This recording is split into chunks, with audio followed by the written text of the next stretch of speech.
오늘 우리가 함께 나눌 하나님의 말씀은 요한복음 1장 19절로 28절의 말씀입니다. 제가 가진 성경으로는 신약 142면에 기록되어 있습니다. 요한복음 1장 19절로 28절의 말씀. 신약 142면에 기록되어 있는 이 말씀을 찾으셨으면 이 말씀을 저와 여러분이 함께 받들어 읽겠습니다. 유대인들이 예루살렘에서 제사장들과 레위인들을 요한에게 보내어 네가 누구냐 물을 때에 요한의 증언이 이러하니라. 요한이 드러내어 말하고 숨기지 아니하니 드러내어 하는 말이 나는 그리스도가 아니라 한데 또 묻되 그러면 누구냐 네가 엘리야냐 이르되 나는 아니라 또 묻되 네가 그 선지자냐 대답하되 아니라 또 말하되 누구냐 우리를 보낸 이들에게 대답하게 하라. 너는 네게 대하여 무엇이라 하느냐 이르되 나는 선지자 이사야의 말과 같이 주의 길을 곧게 하라고 광야에서 외치는 자의 소리로라 하니라. 그들은 바리새인들이 보낸 자라. 또 물어 이르되 네가 만일 그리스도도 아니요 엘리야도 아니요 그 선지자도 아닐진데 어찌하여 세례를 베푸느냐. 요한이 대답하되 나는 물로 세례를 베풀거니와 너희 가운데 너희가 알지 못하는 한 사람이 섰으니 곧 내 뒤에 오시는 그 이라. 나는 그의 신발끈을 풀기도 감당하지 못하겠노라 하더라. 이 일은 요한이 세례 베풀던 곳 요단강 건너편 베다니에서 일어난 일이니라. 아멘. 함께 기도하시겠습니다.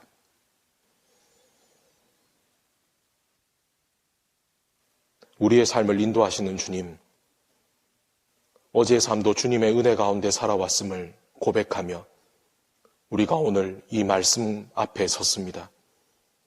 오늘 또한 이 말씀을 함께 읽으며 우리가 이 땅 가운데 주어진 이 하루는 그저 우리에게 맡겨진 하루가 아님을 고백합니다. 내 마음대로 살아가는 하루가 아니라 오직 주님의 뜻대로 살아가는 하루인 것을, 주님께서 그렇게 주신 선물이라는 것을 이 시간 고백하며 주님의 은혜를 간구합니다.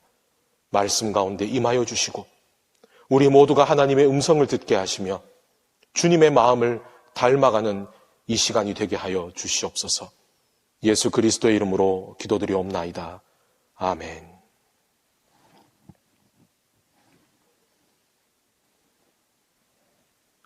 인류 최초의 범죄는 아담과 하와가 선악을 알게 하는 나무의 열매를 따먹은 일입니다. 하나님과 늘 동행하는 그들이 왜 이렇게 어처구니 없는 죄를 저질렀을까?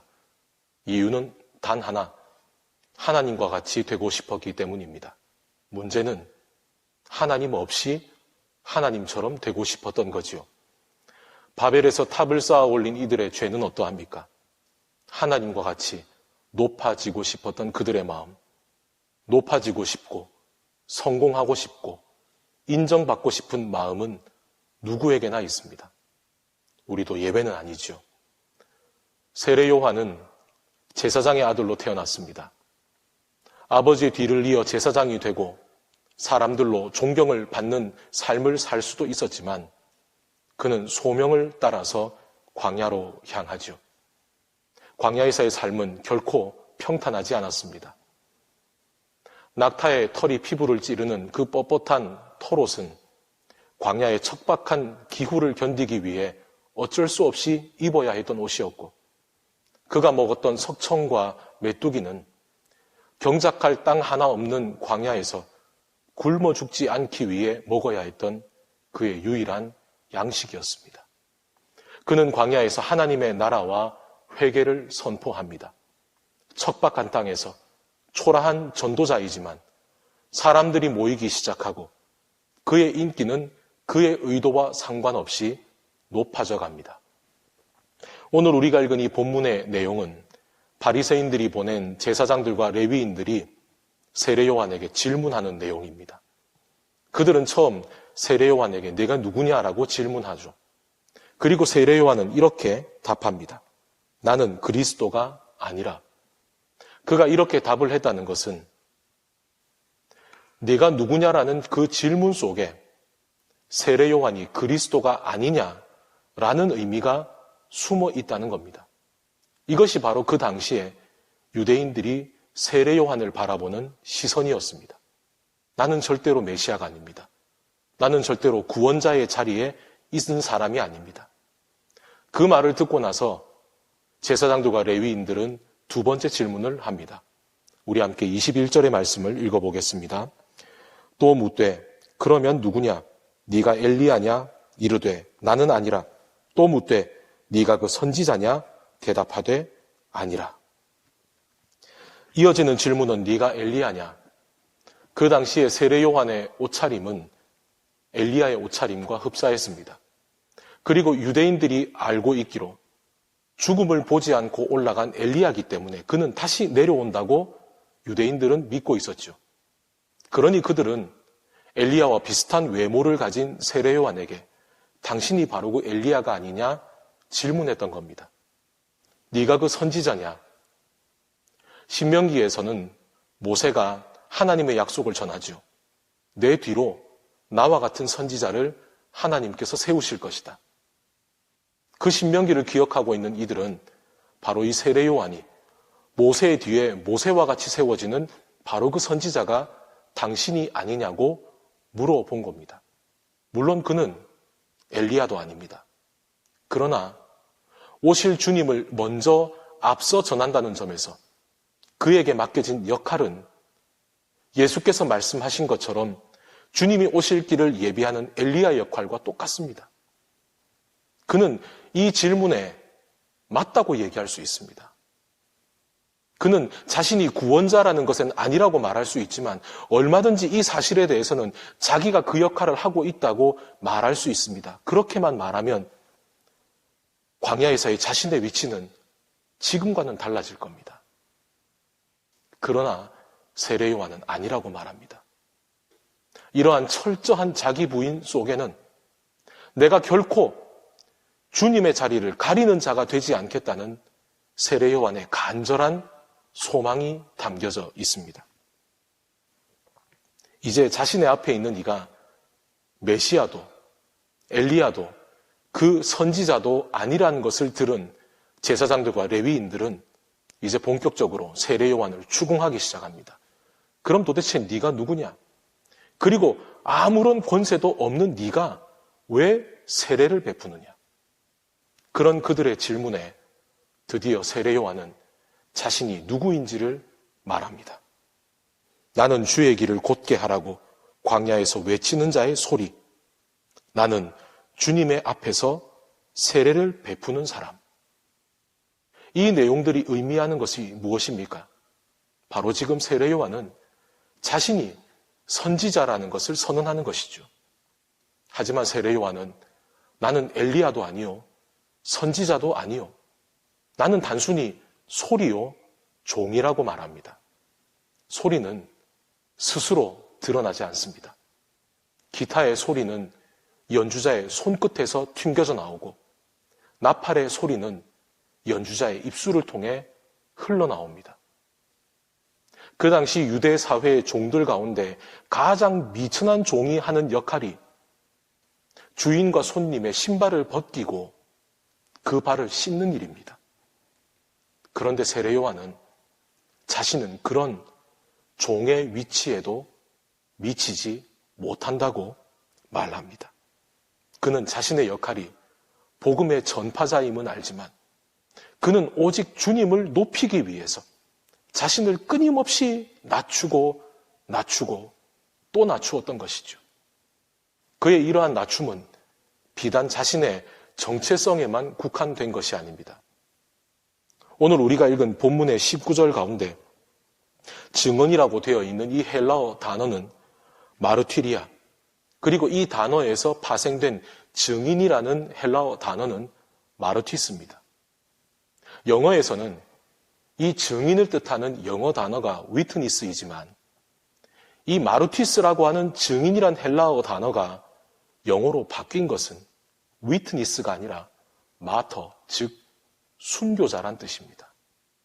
증인은 자신이 보고 들은 것을 거짓 없이 전하는 사람입니다. 그러나 증인은 동시에 그 증언으로 인해 자기에게 불이익이 닥친다 하더라도 그것을 전해야만 하는 사람입니다. 복음의 증인은 심지어 그 복음으로 인해 내 삶이 죽음으로 끝난다 할지라도 그 복음을 기꺼이 전하는 이가 바로 증인이요 순교자라는 사실입니다. 오늘 세례 요한은 자신의 증언으로 인해 자기에게 씌워진 모든 신화와 소문을 스스로 걷어내어 버렸습니다. 이제 그를 신격화하려는 어떤 의도도 없고 예수님의 등장으로 세례 요한의 영향력은 급격히 약화됩니다. 그리고 여러분이 알고 계시는 것처럼 마침내 세례 요한은 감옥에 갇히고 참수형을 당하죠. 세례 요한은 이날의 이 증언을 통해 자기에게 어떤 불이익이 올지를 몰랐을까요? 그는 알고 있습니다. 그러나 자신의 증언으로 인해 자신의 자리가 초라해진다 하더라도 그는 자신의 증언을 통해 기꺼이 주님을 드러내는 증인이요 순교자가 되기로 결단했던 것입니다. 그는 주님을 드러낸 자입니다. 그리고 그는 주님처럼 자신을 기꺼이 낮추는 사람이었습니다. 오병이어의 기적 가운데 사람들이 예수님을 왕으로 세우려 할 때에도 예수님은 그 자리를 피하셨습니다. 잡히시던 날 밤에 예수님께서는 제자들을 위해 기꺼이 가장 미천한 종의 자리에서 제자들의 발을 씻겨주셨습니다. 그리고 예수님께서는 어린 양처럼 우리의 죄를 위해 십자가의 길을 걸어가셨습니다. 그렇게 세례 요한은 예수님을 드러내는 자로 그리고 예수님을 닮아가는 자로 오늘 우리 앞에 서 있는 것이죠. 이번 요한복음 묵상의 제목은 예수, 요한, 그리고 나입니다.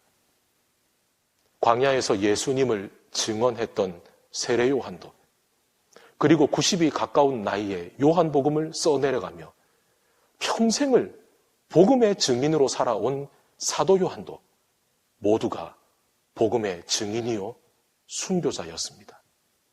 이제 우리는 어떻습니까? 우리는 복음 앞에 얼마나 자신을 낮추고 있습니까? 우리는 얼마나 복음의 증인된 삶을 살고 있습니까? 우리는 우리의 삶 가운데 고난이 닥쳐온다 할지라도 그것이 복음으로 인한 결과라면 기꺼이 고난을 선택하는 순교자의 삶을 살고 있습니까? 함께 기도하시겠습니다.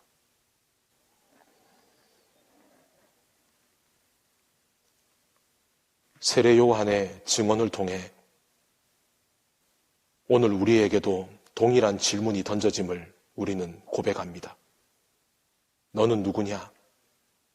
우리는 이 질문 앞에 자꾸만 우리를 높이려고 합니다. 주님, 우리의 교만함을 용서하여 주시고 우리의 삶을 통해 오직 주님만 높여지는 삶을 오늘 살아가게 하여 주시옵소서. 단순히 나 자신을 낮추는 삶이 아니라 주님을 닮아가는 삶이 되게 하여 주시옵소서. 오직 주님의 복음을 위하여 내게 주어진 모든 것을 내려놓고 순교자의 길을 한 걸음 더 나아갈 수 있는 귀한 믿음의 진보가 오늘을 살아가는 우리 모두에게 있게 하여 주시옵소서. 예수 그리스도의 이름으로 기도드리옵나이다. 아멘.